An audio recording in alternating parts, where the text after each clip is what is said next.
했고, 먼저 용환석의 펀더멘탈 투자로 페트라 투자자문 용환석 대표와 함께 시장 흐름부터 읽어보겠습니다. 어서 오십시오. 네. 예, 안녕하십니까. 경기가 이렇게 좋아져야 되는데 말이죠. 예. 아직은 시간이 좀 걸리는 것 같고요. 스페인은 국채금리가 상승하고요. 불안감이 커졌습니다. 다행히 이제 스페인 정부가 대규모 긴축안을 발표하면서 진화를 좀 하긴 했는데요. 각국의 부채 높은 것들이 문제가 됩니다. 우리나라는 부채 규모가 그렇게 우려할 만한 상황은 아닌가요? 예, 지금 말씀하신 대로 이제 스페인에서 긴축을 발표하면서 시장에 안도감을 주었는데, 이게 이제 스페인을 비롯한 남부 유럽 국가들이 이제 어려움을 겪고 있는 주요 이유가 국가 부채가 과도하게 높다는 것입니다. 근데 이제 우리나라 경우를 보면, 다음 이제 그래프에도 나와 있는데, 뭐 한 33% 정도로 굉장히 GDP 대비 낮은 수준입니다.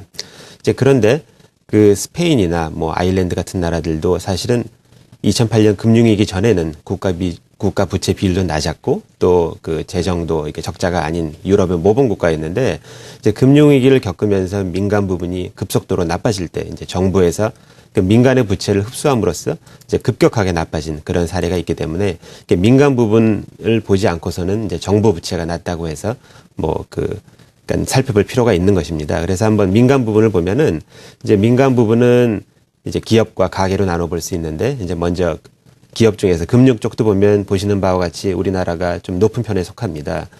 그다음에 이제 금융권이 아닌 비금융 기업을 봐도 우리나라가 이제 높은 편에 속하고, 이제 마지막으로 가계 부채도 우리나라가 아주 세계적으로 높은 편에 속하는데, 그렇기 때문에 이제 정부뿐만 아니라 민간 하고 이제 정부 부채를 다 합친 이제 종합적으로 보면 우리나라는 굉장히 부채가 높은 그러한 이제 나라에 속합니다.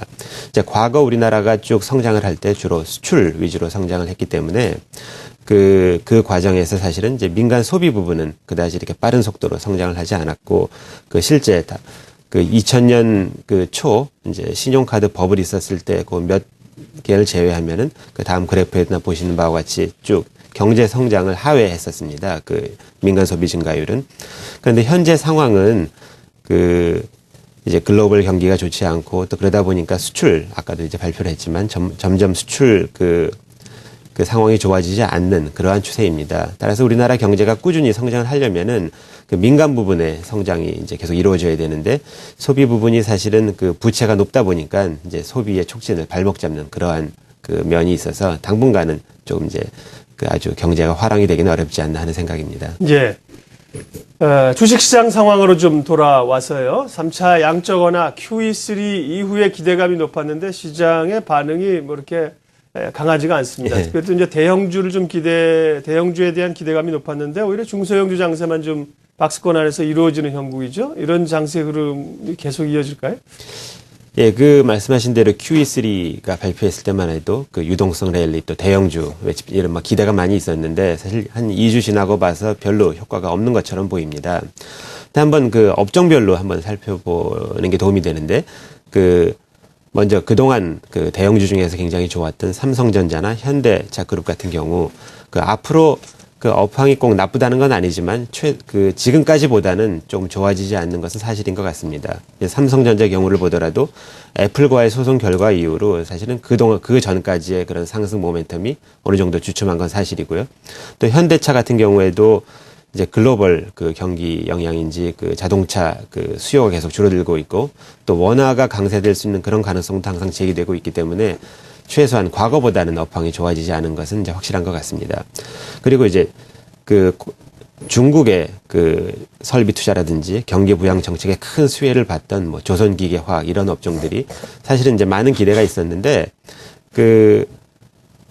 이제 어저께 이제 미국 증시가 많이 상승한 이유 중에 하나는 또 중국의 경기 부양책에 대한 기대감입니다. 그런데 이제 이 중국의 경기 부양책은 나와봐야지 좀 확실하게 판단할 수가 있는데, 요번에는 부양책 자체가 서비스업에 많이 집중해서 이렇게 하긴 한다는 그러한 전망도 있어서 한번 이제 실제 나와봐야지 정확하게 알 수 있을 것 같습니다. 또 민간 부분의 과다 부채라든지 또 민간 소비 뭐 이런 여러 가지 이유로 금융, 유통 이런 부분이 다 사실은 전망이 좋지 않은데, 아무리 경제가 좋지 않더라도 또 일부 항상 영향을 덜 받거나 성장할 수 있는 그런 분야도 있습니다.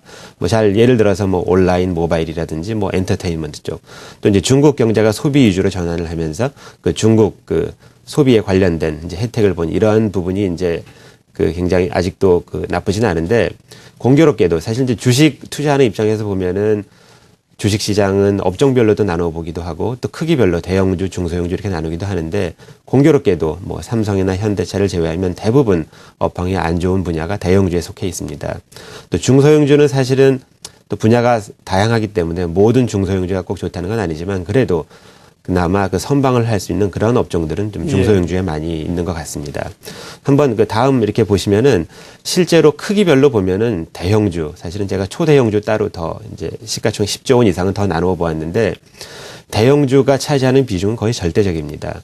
하지만 종목 수로 보면은 중소형주가 훨씬 뭐 압도적으로 많은데 그 얘기는 그 큰 돈을 운용할 필요가 없는 개인 투자가 입장에서는 사실은 삼성전자나 시가총액이 아주 작은 회사나 같은 한 종목이라 어떻게 보면은 사실은 이제 이 그 큰 기관 같은 데서는 시가총액 비중으로 운영을 할 수밖에 없기 때문에 경제 상황을 따라갈 수밖에 없지만 개인 입장에서는 또 상황이 좋은 또 그 전망이 좋은 중소형주를 많이 편입하다 보면은 전체적인 시장보다 또 전체적인 경제보다 좋은 포트폴리오를 구성할 수 있는 그러한 가능성이 있어서 어떻게 보면 좀 유리한 측면이 있다고 생각을 합니다.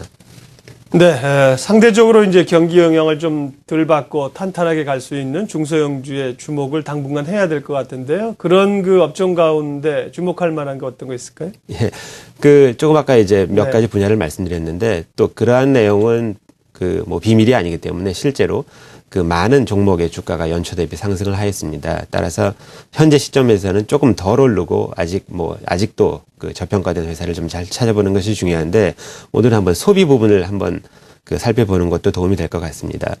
그 전체적인 소비가 그 위축돼 있고 또 증가하지 않지만 그 중에서 그 품목별로는 그 많은 변화가 그 이게 패턴이 많이 다른 그런 걸 보여주고 있는데 그 예를 들어서 이제 아래쪽부터 보시면은 교통 같은 경우는 그 유가가 계속 상승을 해서 뭐 그런 이유로 사실 교통비 지출은 계속 늘어나는 추세입니다. 또 통신 쪽도 마찬가지인데 뭐 스마트폰이 나오고 하다 보니까 계속 그 이 핸드폰, 스마트폰으로 할 게 많아지다 보니까 또 통신비 지출이 계속 늘어나고 있습니다. 하지만 전체적인 소비가 늘어나는 것은 아니기 때문에 다른 쪽이 줄어드는데 보시는 바와 같이 뭐 의류, 신발, 식료품 같은 경우는 전체 소비에서 차지하는 비중이 계속 줄어들고 있습니다. 그래서 전체 경기가 침체됐다고 하지만 이렇게 늘어나는 부분에 혜택을 볼 수 있는 그런 종목을 찾아서 투자하면은 좋은 성과가 있을 수 있다고 생각을 합니다. 네, 중요한 말씀이시네요. 지금 그 상황에 맞춰서 어디서 지출이 많이 이루어지고 있는가 산업 변화를 읽을 필요가 있습니다. 종목도 조금 유망한 거 소개해 주실 수 있나요? 예, 오늘은 그 아까 통신비 지출의 혜택을 네. 볼 수 있는 그런 업종을 이제 그 종목을 몇 개 소개해 드릴 텐데 첫 번째 회사는 엔텔스라는 회사입니다. 이 회사는 이동통신사의 그 과금 솔루션이라든지 또 트래픽 제어 이런 솔루션을 제공하는 국내 1위의 업체인데 그 최근에 이제 뭐 스마트폰 사용이 늘어나고 또 통신 환경도 과거 3G에서 LTE 환경으로 바뀌면서 이 회사의 솔루션이 많이 필요한 그러한 환경에 처해져 있다 보니까 앞으로 많은 성장이 예상이 됩니다. 그럼에도 불구하고 올해 예상 이익 대비 이 회사 주가는 6배, 즉 이제 퍼가 6배 수준의 그 싼 가격에 거래되고 있어서 한번 주목해서 볼 필요가 있다고 생각을 하고요. 두 번째 그 종목은 네이블 커뮤니케이션스라는 회사입니다. 이 회사는 그 유무선 융합 통신 서비스 전문 업체인데 그 차세대 통합 그 커뮤니케이션 서비스인 RCS 솔루션이라는 이러한 솔루션과 또 푸시 알림 솔루션 등 다양한 솔루션을 개발하는 기술력이 출중한 회사입니다. 또 이제 최근 통신사에서 VoLTE라는 이러한 쪽에 많은 투자가 계획되어 있는데 그 수혜를 볼 수 있는 회사입니다. 근데 이 회사는 그 상장한 지가 얼마 안 됐고 또 이 하반기에 많은 매출이 몰리는 그러한 특징이 있다 보니까 이제 반기 실적만 보면은 정확히 그 올해 실적을 예측할 수 없는 그러한 좀 단점이 있긴 하지만 그래도 그 여러 가지 그 기술력 등으로 볼 때 관심을 한번 가져볼 만하다고 생각을 합니다.